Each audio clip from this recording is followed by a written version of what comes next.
রান্না করছিলাম, হঠাৎ দেখি আমার মোবাইলে চার্জ নেই।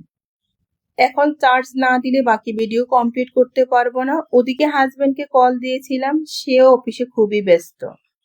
ভিডিওটি শেষ পর্যন্ত দেখুন, মোবাইলটা ঠিক হচ্ছিল কিনা, আবার আমার হাজবেন্ড অফিস থেকে আসছিল কিনা। হ্যালো এভরিওয়ান, ওয়েলকাম জানাচ্ছি আমার নতুন একটা ভিডিওতে।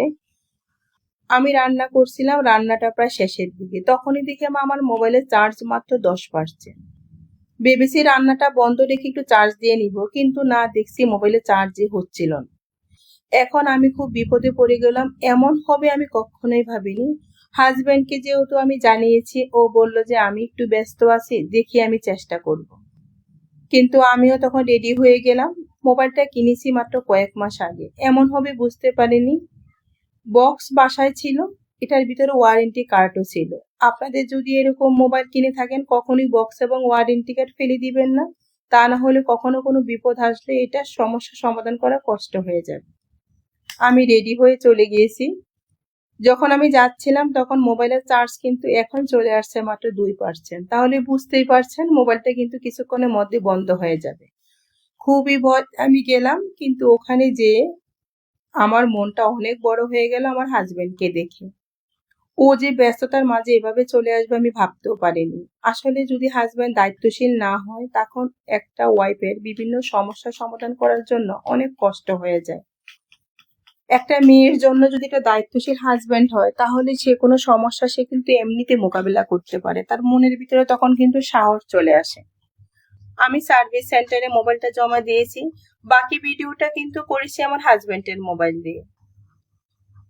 এদিকে কিন্তু প্রচুর ক্ষুধা লেগে গেছে। আমার হাজবেন্ড যেহেতু লাঞ্চ আওয়ার এসেছে, ওরও পেটে কিন্তু প্রচুর ক্ষুধা। আমি কিন্তু বলছি আমি খাবো না, তুমি খাবো, তুমি খাও। কিন্তু আমার হাজবেন্ড বলছিল তোমার মুখ দেখে বোঝা যাচ্ছে তুমি কিন্তু কিছুই খাওনি, মোবাইলের চিন্তা ঠিক হয়ে যাবে, মোবাইল চিন্তা করো না। সার্ভিস সেন্টারে যেহেতু বলছে মোবাইলের ভিতরে হালকা একটু কোটে ময়লা জমেছে, এটা ক্লিন করে দিলে ঠিক হয়ে যাবে, তোমার এটা কিচ্ছু হবে না, একটু সময় লাগবে 3 থেকে 4 ঘন্টা। অবশেষে আমার হাজবেন্ড আর আমরা দুজনে খেয়ে নিলাম। আমি কিন্তু তেহারি খুব পছন্দ করি, আমার হাজবেন্ড এটা জানে, তাই সে তেহারির অর্ডার দিয়েছে আমাকে না বলে। তখন আমরা দুজনে মিলে ওখানে খেয়ে নিলাম। আর অফিস থেকে আমার হাজবেন্ডের কিন্তু বারবার কল আসছিল, যেহেতু অফিস ডে লাঞ্চ আওয়ার তখন। আমার হাজবেন্ড ওখান থেকে খেয়ে এসে অফিসে চলে গেছে, আমি চলে আসলাম সার্ভিস সেন্টারে। ও আমাকে বারবার বলছিল আমি থাকবো কিনা, আমি বললাম না, তুমি খুব ব্যস্ত, তুমি যে আসছো এটার জন্য আলহামদুলিল্লাহ। আমি সার্ভিস সেন্টার এখানে বসে আছি, তারপরে মোবাইলটা ঠিক করে দিই।